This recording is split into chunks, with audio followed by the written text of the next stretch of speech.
Assalamualaikum warahmatullahi wabarakatuh. Salam sejahtera untuk kita semuanya. Kami dari kelompok 8 yang beranggotakan Krismas Adelia Simanjuntak, Ririn Anggraini, Roshida Sapuan, dan Cipta Nova Mariana Simbolon akan menjelaskan mengenai materi siklus Carnot. Berikut penjelasannya. Baiklah, selanjutnya kita membahas tentang pengertian mesin Carnot. Mesin Carnot adalah mesin ideal yang memiliki efisiensi tertinggi di mana bergerak sesuai dengan siklus yang dinamakan siklus Carnot. Nah, siklus Carnot adalah proses termodinamika yang dialami pada suatu sistem mesin Carnot. Siklus ini terdiri dari 4 proses, yaitu 2 proses isotermal dan 2 proses adiabatik seperti yang kita lihat dalam grafik. Baik, selanjutnya kita akan memasuki contoh penerapan mesin Carnot dalam kehidupan sehari-hari. Salah satu contoh penerapan mesin Carnot dalam kehidupan sehari-hari yaitu pada mesin diesel. Mesin diesel merupakan sejenis mesin pembakaran dalam, lebih spesifik lagi, sebuah mesin pemicu kompresi di mana bahan bakar dinyalakan oleh suhu tinggi gas yang dikompresi dan bukan oleh alat berenergi lain seperti busi. Mesin ini ditemukan pada tahun 1892 oleh Rudolf Diesel yang menerima paten pada 23 Februari 1893. Nah, bagaimana sih mesin diesel bekerja? Dapat kita lihat pada diagram di samping bahwa urutan kerja mesin diesel berurutan dari nomor 1 sampai 4 searah jarum jam. Dalam siklus mesin diesel, pembakaran terjadi dalam tekanan tetap dan pembuangan terjadi dalam volume tetap, sehingga tenaga yang dihasilkan setiap siklus pada mesin diesel adalah area di dalam garis siklus. Baik, selanjutnya kita akan masuki pembahasan lebih lanjut mengenai proses-proses dalam siklus Carnot. Pada proses siklus Carnot ini terdiri dari 2 proses isotermal, yaitu pada proses A ke B dan C ke D, dan 2 proses adiabatik pada proses B ke C dan D ke A. Isotermal merupakan keadaan di mana sistem tetap pada suhu konstan, sedangkan adiabatik merupakan keadaan di mana tidak adanya energi kalor yang dipindahkan keluar ataupun ke dalam sistem. Pada proses siklus Carnot terdapat 4 langkah, yaitu yang pertama, proses dari A ke B. Dapat kita lihat pada grafik bahwa proses A ke B adalah proses ekspansi isotermal, di mana reservoir suhu tinggi menyentuh dasar silinder dan jumlah beban di atas piston dikurangi. Selama proses ini berlangsung, temperatur sistem tidak berubah, namun volume sistem bertambah. Dari keadaan A ke keadaan B, sejumlah kalor Q1 dipindahkan dari reservoir suhu tinggi ke dalam gas, sehingga rumus perubahan kalor pada sistem gas dari proses A ke B yaitu delta QAB sama dengan nRT ln VB per PA. Yang kedua yaitu proses dari B ke C. Dapat kita lihat pada grafik bahwa proses B ke C yaitu proses ekspansi adiabatik. Selama proses ini berlangsung, tidak adanya kalor yang keluar atau masuk ke dalam sistem, sehingga nilai Q sama dengan 0. Tekanan gas yang diturunkan dengan cara mengurangi beban yang ada di atas piston. Akibatnya, temperatur sistem akan turun dan volumenya bertambah. Selanjutnya, proses C ke D pada siklus Carnot. Proses C ke D adalah proses isotermis. Nah, berbeda dengan proses A ke B sebelumnya yang isotermis juga. Pada proses C ke D ini terjadi proses yang namanya kompresi isotermis atau isotermal. Bedanya, pada proses kompresi isotermis dari C ke D, kalor akan dibuang atau dilepas dari sistem gas. Karena suhu gas mulai mendingin, gas memiliki kontak dengan reservoir suhu rendah.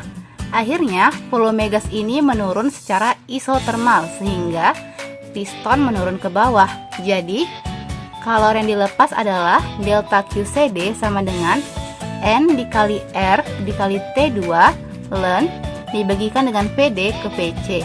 Jadi volume akhir dibagi dengan volume awal. Proses selanjutnya adalah proses D ke A. Proses ini disebut proses kompresi adiabatik. Kompresi gas terus berlanjut sehingga terjadi kenaikan suhu dan kondisi gas kembali ke keadaan semula. Dikarenakan telah menerima usaha dari proses sebelumnya, yaitu proses C ke D, sehingga tidak ada kalor yang masuk maupun kalor yang keluar dari sistem. Jadi Q-nya itu bernilai sama dengan 0.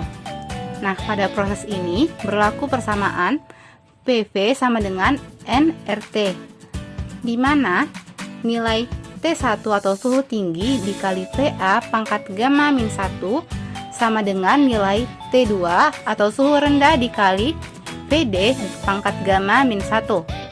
Nah, jadi dapat dilihat ya, pada proses siklus Carnot terdapat dua proses isotermal pada proses AB dan CD, dan dua proses adiabatik pada proses BC dan DA. Masuk ke pembahasan efisiensi siklus dan mesin kalor Carnot. Efisiensi mesin Carnot merupakan efisiensi yang paling tinggi. Hal ini karena mesin merupakan mesin ideal yang hanya ada di dalam teori. Artinya, tidak ada mesin yang mempunyai efisiensi melebihi efisiensi mesin kalor Carnot. Berdasarkan persamaan, mesin kalor Carnot hanya tergantung pada suhu kedua tandon atau reservoir untuk mendapatkan efisiensi sebesar 100%. Suhu tandon T2 harus sama dengan 0 K. Hal ini dalam praktik tidak mungkin terjadi. Oleh karena itu, mesin kalor Carnot adalah mesin yang sangat ideal. Hal ini disebabkan proses kalor Carnot merupakan proses reversible, sedangkan kebanyakan mesin biasanya mengalami proses irreversible atau tak terbalikkan. Dapat dirumuskan dalam mesin Carnot adalah N sama dengan 1 dikurang T2 per T1.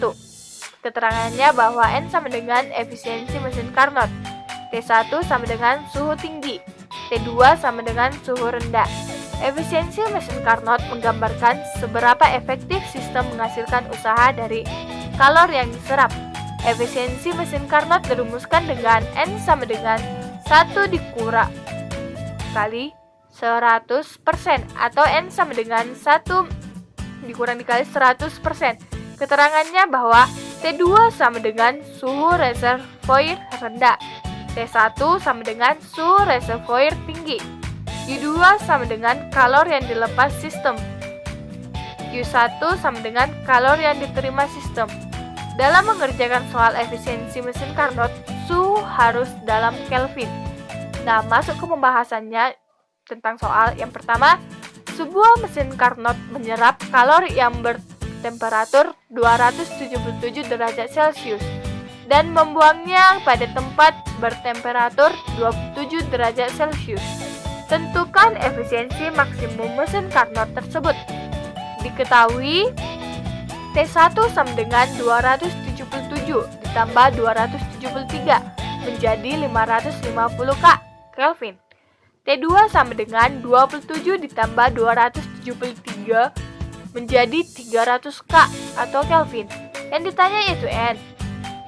Masuk ke pembahasannya atau jawab. N sama dengan 1 dikurang T2 per T1 dikali 100% menjadi 1 dikurang 300 per 550 dikali 100% menjadi 45,5%. Jadi, efisiensi maksimum mesin Carnot tersebut adalah 45,5%. Jadi, begitulah penjelasan mengenai siklus Carnot.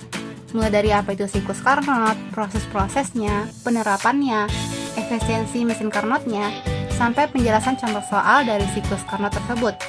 Sekian penjelasan dari kami, kelompok 8. Lebih dan kurang kami mohon maaf. Wassalamualaikum warahmatullahi wabarakatuh.